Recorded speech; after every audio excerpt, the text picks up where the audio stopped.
السلام علیکم د فیسبوک ملګرو، امید لرو تاسو به ټول روغ جوړ خوشحاله ښاده او آباده به.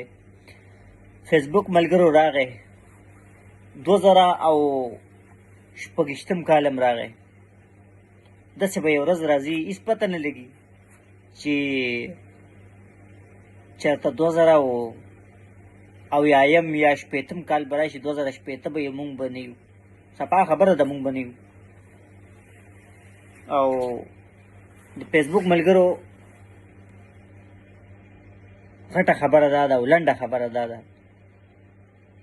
چې په دې نوي کال کې د الله تعالی مونږ تاسو رمضان لومبۍ میاشت چې دی نو رمضان چې دی نه پس میاشت را روانه ده، 40 ورځې ورته پاتې دي. یا الله پاک کې زمونږ ستاسو چې دی نو الله پاک دی کې زمونږ ستاسو عیسه نصیبه کړي. او هوښیار خو مونږ ډېر زیات یو، ما ته پته ده.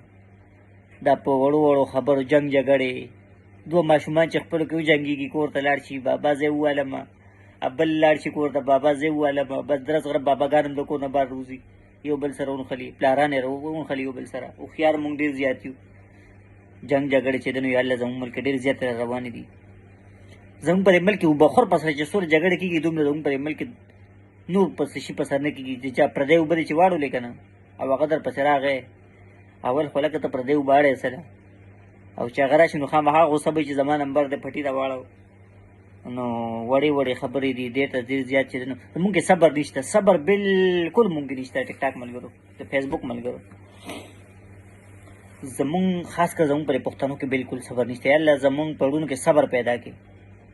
مونږ ته څوک سخته خبرو کې ډایرکټ چې دی نو ورپسې مونږ وردانګو، نو هغه چې دی نو چې ته وردانګې نو بل به تا ته به ولاړي یا به هم دانګي.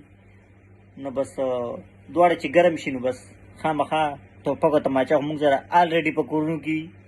خیال دی دی هغه مونږ ساتلې غل دپاره چې په دې به غل ولو او بیا به چې دی نو بل کس ولو. نو الله تعالی زمونږ په ملک کې چې دی نو امن راولي. خاص کر زمونږ د ټول اسلامي ملکونه، یوازې زمونږ ملک نه، ټول کوم ځای کې چې مسلمان دی یا الله ته په زمونږ پر ملکونو کې امن راولي او اتحاد اتفاق پیدا کړي.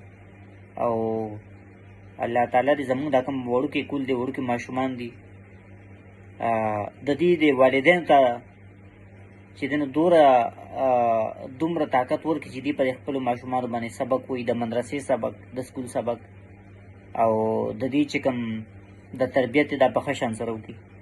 او ډېره ډېره مننه. خوشحاله اوسئ، خپل خیال ساتئ، د صحت ډېر زیات خیال ساتئ، ځکه چې الله تعالی مونږ تاسو ته دا بدنونه راکړي دي، د دې ډېر زیات خیال ساتئ. ځکه وایي بعضې خلک مونږ وایو که نه صحت را سره وفا ونه کړه، ته خپل صحت سره وفا وکړه چې صحت تا سره وفا وکړي.